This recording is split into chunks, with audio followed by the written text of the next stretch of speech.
when we talk about the third eye being in balance, we talk about being in sync with our intuition, our imagination, our ability to conceptualize and visualize, being able to access and remember our dreams. When we're deficient in this chakra, we really experience a rigidity, like a lack of imagination, poor memory, not able to recall events, not able to visualize. Does this show up for you in any way, both personally or, say, with your clients or with your students?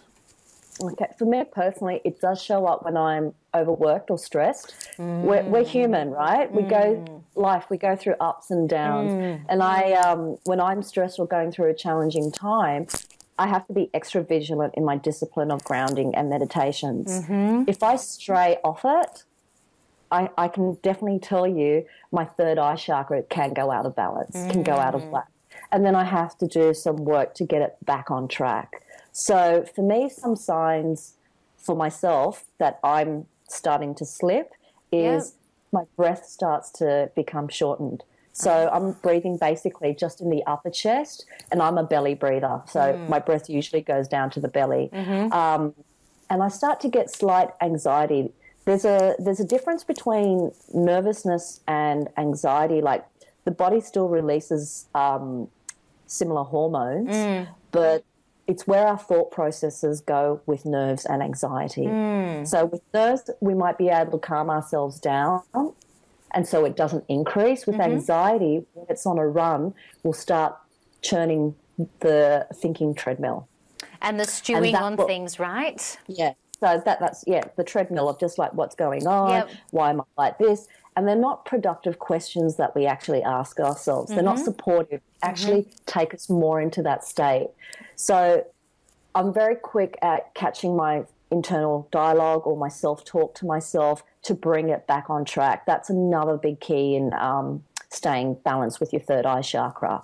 So with students, or clients, when their third eye is deficient, there's a desperation and a need to know. So it's like, help me find this information now. And what they're doing is they're placing all their intuition onto you.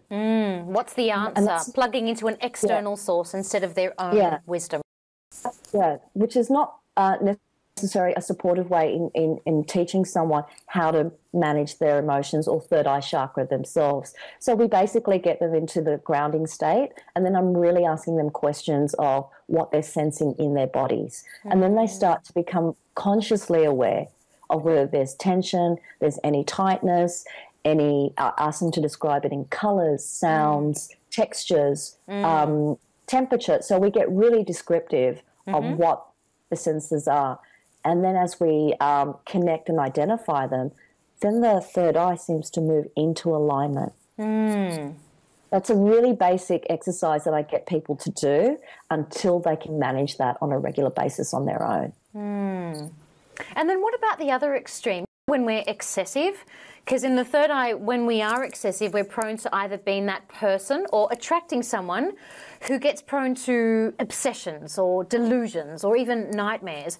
How do these qualities show up for you, either personally or with your clients, and how do you deal with them? Okay. So with the third eye being in excess, it's... We have imagination, we have fantasy, and have intuition, right? So when it's in excess, all those lines, all those categories get blurred. And the person isn't able to identify or just distinguish between what's fantasy, because a dream state is where we do get our ideas, our goals, our inspiration from.